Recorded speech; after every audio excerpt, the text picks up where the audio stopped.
Hello दोस्तों, फिर से न्यू वीडियो में स्वागत है। आज के क्वेश्चन से 1/x x³ + 8 ये जो क्वेश्चन है मोस्ट इंपोर्टेंट क्वेश्चन है, एनसीईआरटी का मोस्ट इंपोर्टेंट क्वेश्चन। चलिए इसको किस तरह बनाए कि आपको एग्जाम में फुल मार्क्स मिले। सबसे पहले क्वेश्चन को सॉल्यूशन लिखिएगा।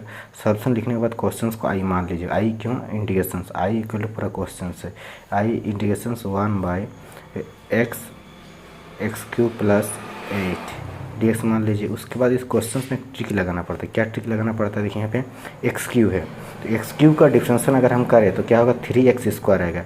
जब भी x³ का डिफ्रेंशिएशन करेंगे तो मेरा क्या होगा? 3x² होगा। आई होप आपको पता है फॉर्मूला, यानी कि ऊपर हमको क्या चाहिए? x² चाहिए। इसलिए जानबूझ कर हम क्या करेंगे? ऊपर हम भी x² गुना करेंगे और नीचे में भी x² हम गुना करना पड़ता है क्वेश्चन पर। यही यहाँ पे ट्रिक लगेगा। जब x² गुना कर देंगे तो आप देख सकते हैं कि x² जब x² और x गुना हो जाए तो मेरा क्या हो जाएगा? x³ हो जाएगा। इधर क्या हो गया? x³ + 8। आई होप आपको समझ में आ गया। जानबूझ के x² गुना करना, क्योंकि x² गुना कैंसिल हो जाएगा। x² और x गुना करने तो x³ हो जाएगा। आई होप आपको समझ में आ गया। जानबूझ देखिए ये दोनों काटने से क्वेश्चन है चेंजिंग हुआ। फिर क्या? x³ को आप मानना पड़ता है, यानी कि पुट आप क्या करिए? पुटिंग करिएगा x³ = t। ठीक है, पुटिंग x³ = t। जैसे t पुट कर दीजिए, जैसे मानते हैं हम क्या करते हैं? डिफ्रेंशिएशन। जब यहाँ डिफ्रेंशिएशन करें तो मेरा क्या होगा? x³ का क्या होगा? 3x² dx/dt। जब t के रेस्पेक्ट में करेंगे फिर टी के डिफ्रेंशिएशन क्या हो जाएगा? 1 हो जाएगा। आई होप आपको समझ में आ गया। यहाँ पे क्या होगा? 3x² dx = क्या हो गया? dt हो गया। आई होप इतना दूर समझ में। आप देखिए 3x² dx क्या हो गया? dt हो गया। यहाँ x² dx बराबर क्या हो गया? 1/3 dt। आई होप आपको समझ में इतना दूर आ गया। हम सबसे पहले जब भी मानते हैं या उसको क्या करना पड़ता है? डिफरेंशिएशन करना पड़ता है। देखिए क्या हो गया? x² dx की वैल्यू 1/3 dt। अब देखिए जो क्वेश्चन हम माने हैं x² dx, x² क्या है? गुना है दोनों dx, उसका वैल्यू क्या आ गया? 1/3 dt। समझ में आ गया इतना दूर? क्या किया? सबसे पहले जानबूझ के x² ऊपर नीचे गुना किए, x² ऊपर नीचे क्या कर दिए? गुना किए। जब ये दोनों के इसके साथ गुना हो गया तो क्या हो गया? x³ हो गया। ऊपर में x² बचा था, जैसे को वैसे लिख दिए। जैसे जब भी x³ होगा, x² को उसको क्या मान लो? t मान लो। जैसे t मानते हैं, जब भी मानते हैं या तो फिर पुट करते हैं तो क्या करना पड़ता है? उसको डिफरेंशिएशन करना पड़ता है। x³ क्या होगा? 3x²। इसे मतलब x³ 3x एक घट जाता है, जैसे कि x⁴n का डिफरेंशिएशन क्या होता है? n x⁴n - 1। आई होप ये फॉर्मूला आपको पता है डिफरेंशिएशन का। जब 3 को फास्ट लिया 3 में घटा 2 हो गया, तो 3x² dx = dt उस पर चल गया। फिर हम देखें कि मेरे को चाहिए क्या? x² और dx चाहिए, तो x² को रखे और उसको 1/3 उस पर फेंक दिया, 1/3 dt हो गया। आई होप इतना दूर आपको समझ में आ गया। यानी कि देखिए x² और यहाँ क्या बचा? dx बचा। x² dx जगह मेरा क्या बैठ जाएगा? 1/3 dt बैठ जाएगा। यानी कि हम यहाँ पे क्या लिख सकते हैं? आई इक्वल टू देखिए 1/3 को हम बाहर कर दिए, 1/3 को बाहर कर दिया और dt को लिख दिए, कांस्टेंट टर्म को बाहर कर दिए।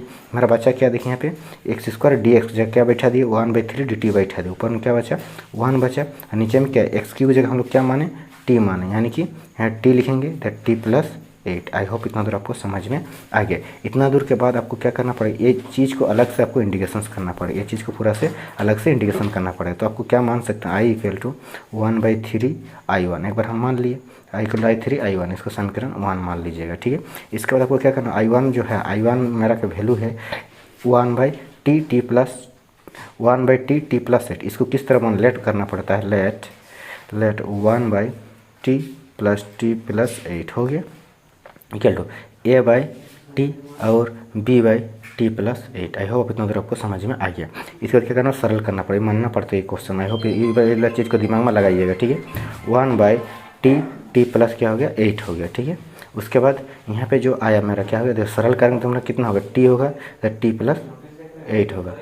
ये इसके साथ गुना हो जाता है, ये इसके साथ गुना हो जाता है, यानी ये क्या हो जाएगा? 80 + 8a। आई होप आपको समझ। डायरेक्ट हम कर दिए इक्वल टू t या तो फिर bt लिख सकते हैं। उसका देखिए नीचे मेरा क्या हो जाएगा? कैंसिल हो जाएगा।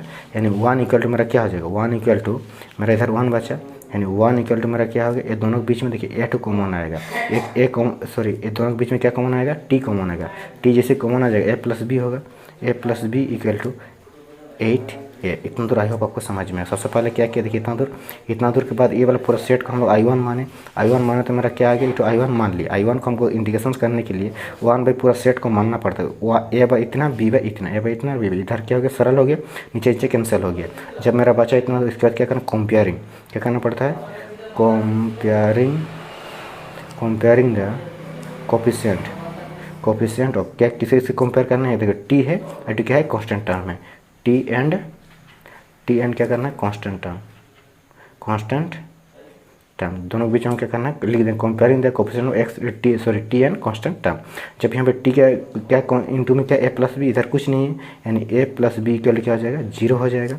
और क्या होगा 8a इक्वल टू, देखिए कांस्टेंट टर्म इधर 8a है, इधर क्या कांस्टेंट टर्म है 1 है। अगर मान लेते हैं यहाँ पे टी का कोई फंक्शन रहता है उसका गुणा, जैसे मान लेते एग्जाम्पल तौर पर लेफ्ट साइड में मान लेते हैं 8t रहता तो a plus b equal to 8 होता है, लेकिन यहाँ पे कुछ नहीं है, इसीलिए इसका वैल्यू क्या हो जाएगा 0 हो जाएगा।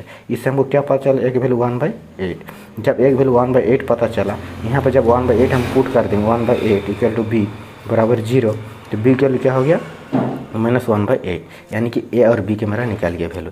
जैसे ए और बी के मेरा वैल्यू निकल गया तो आप इसके बाद बना सकते हैं किसका इसका वैल्यू निकल गया, ए और बी के वैल्यू निकल गया। एक वैल्यू कितना निकला एक वैल्यू 1/8 और बी वैल्यू -1/8। और मेरा इक्वेशन 1 टू क्या था, इक्वेशन फ्रॉम क्या करना, फ्रॉम इक्वेशन 1 टू मेरा क्या था, आई इक्वल टू क्या था 1/3i1 ये मेरा इक्वेशन 1। देखिए इक्वेशन 1 टू मेरा क्या था, देखिए 1/3i1 था, ये इसका जगह वैल्यू ई था। वो पूरा सेट का जगह जब माने ये पूरा जैसे इक्वेशन 1 के बाद लिख लीजिए तब और अच्छा समझेंगे। जैसे लिखिएगा इक्वेशन 1 में जो था क्या था, I equal 1/3 I equal 1/3i1 का जगह इंडिकेशन क्या था 1/t था और t+8 था। आई होप को इतना समझ में आ गया। इसके बाद देखिए ये पूरा जो इसको हम लोग क्या माने थे, जो माने थे ए और बी के दो पार्ट में हम माने थे, क्या a/t माने थे और क्या था b/t+8। इतना तो आई होप आपको समझ में आ गया।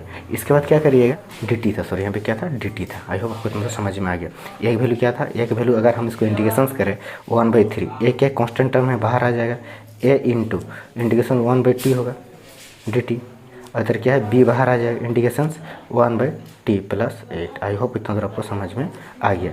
इसके बाद आपको क्या करना पड़ेगा, देखिए जब 1/t के इंटीग्रेशन क्या था log 1/3, एक वैल्यू क्या निकला था 1/8, हम पुट कर दिए। 1/t क्या था log t, ठीक है, प्लस b इसका क्या होगा log t+8, और b की वैल्यू बैठा सकते हैं, क्या बैठा सकते हैं -1/8 बैठा दीजिए। यहाँ देखिए -1/8 दोनों में कॉमन आ रहा है, जो 1/8 कॉमन 1/3 बाहर पहले से था 1/8 कॉमन आ रहा है, कॉमन आएगा तो मेरा क्या हो जाएगा कि log t बचा, इधर क्या बचा माइनस ये log t+8। आई होप आपको इतना समझ में आ गया, t+8 इतना समझ में आ गया। log m/n क्या होता है, दोनों जब माइनस रहता है डिवाइड हो जाता है, ठीक है। तो यहाँ 1/24 हो गया, यहाँ log t/t+8 और t के जो वैल्यू माने थे वो यहाँ पे बैठा था, वही मेरा क्या होगा t/8 हो जाएगा। आई होप इतना दूर आपको समझ में आएगा। टी के वैल्यू हम लोग क्या माने थे x³ मानते, ये जगह में x³ बैठ जाएगा, ये जगह x³ बैठ जाएगा, ये पूरा क्वेश्चन का आंसर हो जाएगा। आई होप इतना दूर आपको समझ में आ गया। चलिए इसका और पर रिविजन मार देते हैं, क्योंकि क्वेश्चन ना बहुत इंपॉर्टेंट क्वेश्चन है। सबसे पहले क्वेश्चन को क्या मान लीजिए, जानबूझ के देखिए, जो क्वेश्चन मेरा ई था, ठीक है, 1/x इतना था, जैसे माने तो यहाँ x³ तो x² डिफरेंस क्या होता है 3x², तो जानबूझ के हम ऊपर नीचे x² गुना कर दिए, यहाँ भी x² गुना किए, यहाँ भी x² गुना किए, तो x² 1 के साथ गुना तो x² हुआ, और दोनों गुना हो गया तो x³ हो गया, ठीक है। फिर x³ को हम मान लिए t, जैसे मान लिए तो इसका क्या होगा डिफरेंशन में जब भी मानते हैं क्या करना पड़ता है, डिफरेंशन करना पड़ता है। डिफरेंशन क्या 3x² dx/dt इक्वल टू क्या होगा, t का डिफरेंशन 1 हो गया, जब 3x² को उस पर फेंक दिया क्या हो गया 1/3 dt हो गया, यानी x² बचा। x² को हम इधर क्यों रखे, क्योंकि मेरा जो क्वेश्चन में x² dx था, अगर नहीं रहता तो x² को भी राइट साइड फेंक देते, बचा क्या x² और x² dx, जैसे x² और dx की जगह मेरा क्या बैठा दिए dt और 1/3 बचा क्या यहाँ पे 1, और नीचे में यहाँ पे क्या था मेरा x³ था, देखिए x³ को हम लोग क्या लेट किए थे t लेट किए थे, यानी कि यहाँ पे क्या बैठा दिया t बैठा दिया t+8। इतना तो आप समझ में आ गया। इसको हम क्या मान लिया i1 मान लिया। i1 मानने के बाद उसको क्या करना पड़ता है, इंटीग्रेशंस करना पड़ता है। जब इंटीग्रेशंस किए, देखिए इंटीग्रेशन जब भी ऐसे क्वेश्चन रहे आप इसको दो पार्ट में तोड़ना पड़ता है, आपको रूल आप आई होप को पता है। a/इतना और b/इतना मान लिया, a/इतना और b/इतना मान लिए, जैसे a और b मान लिए तो यहाँ पे क्या कर लिए सरल कर लिए, क्या कर लिए सरल के, जब सरल किए देखिए सरल किए तो क्या हो गया, यहाँ पे नीचे काट गया, बचा क्या 80, यहाँ पे दोनों के बीच में क्या कॉमन आ गया t कॉमन है, तो a+b और 8 है, ये मेरा t के कोफिशिएंट a+b है और यहाँ पे कांस्टेंट टर्म है, यानी कोफिशिएंट इधर a+b है, इधर कोफिशिएंट t कोफिशिएंट कुछ नहीं, तो क्या बैठा दिए 0 बैठा दिए, कांस्टेंट टर्म 8 है, इधर कांस्टेंट टर्म 1 है, इक्वल 1 कर दिए, a और b के वैल्यू निकालिए। जैसे a और b के वैल्यू निकाल गया उसके बाद क्या किए वो क्वेश्चन में हम लोग बैठा दिए, समझ में आया।